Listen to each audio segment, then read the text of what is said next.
Lecture de la lettre de Jacques, chapitre 1. Salutations. Moi, Jacques, serviteur de Dieu et du Seigneur Jésus-Christ, je salue le peuple de Dieu répandu un peu partout dans le monde entier. Résistez dans les difficultés. Mes frères et mes sœurs chrétiens, quand vous rencontrez des difficultés de toutes sortes, soyez très heureux. Vous le savez, si votre foi reste solide dans les difficultés, celles-ci vous rendent plus résistants. Il faut que vous résistiez jusqu'au bout, alors vous serez vraiment parfait et vous ne manquerez de rien. Si quelqu'un parmi vous manque de sagesse, il doit la demander à Dieu, et Dieu lui donnera cette sagesse. En effet, Dieu donne à tous généreusement, sans faire de reproches. Mais il faut qu'il demande avec foi, sans douter. Celui qui doute ressemble à une grosse vague de la mer que le vent soulève et agite. Celui-là ne doit pas penser qu'il va recevoir quelque chose du Seigneur. C'est quelqu'un qui ne sait pas choisir sa route, tantôt il avance, tantôt il recule. Pauvreté et richesse. Le chrétien qui est pauvre et petit peut être fier, parce que Dieu lui donne une place importante. Le chrétien qui est riche doit être fier, parce que Dieu le rend petit. En effet, le riche ne dure pas.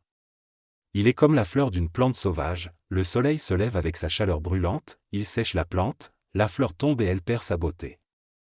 De la même façon, un jour, le riche va être balayé avec toutes ses activités. Dieu ne pousse personne au mal. Il est heureux, l'homme qui résiste dans les difficultés. En effet, quand il aura montré sa valeur, il recevra la vie.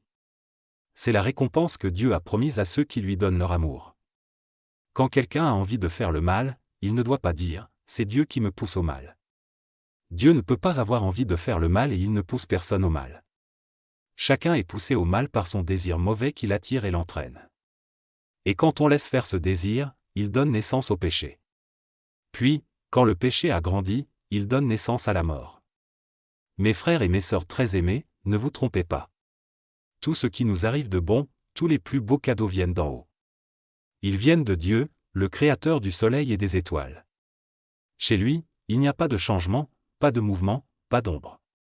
Dieu a voulu nous donner la vie par la parole de vérité. Alors nous sommes d'une certaine façon au premier rang de tout ce qu'il a créé. Écoutez la parole de Dieu et faire ce qu'elle dit.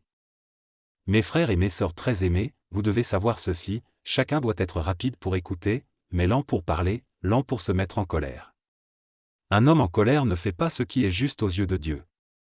Alors, rejetez tout ce qui salit, tout ce qui rend mauvais. Recevez avec douceur la parole que Dieu a plantée en vous, elle peut vous sauver la vie. Ne vous contentez pas de l'écouter, mais faites ce qu'elle dit, sinon, vous vous trompez vous-même.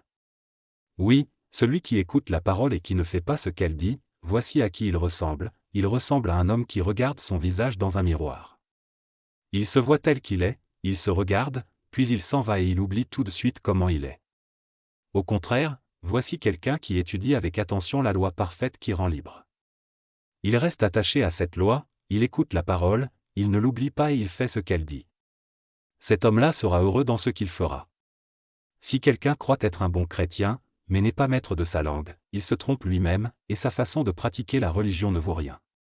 Aux yeux de Dieu notre Père, voici la façon parfaite de pratiquer la religion, prendre soin des orphelins et des veuves dans leur malheur, ne pas se laisser salir par les choses du monde.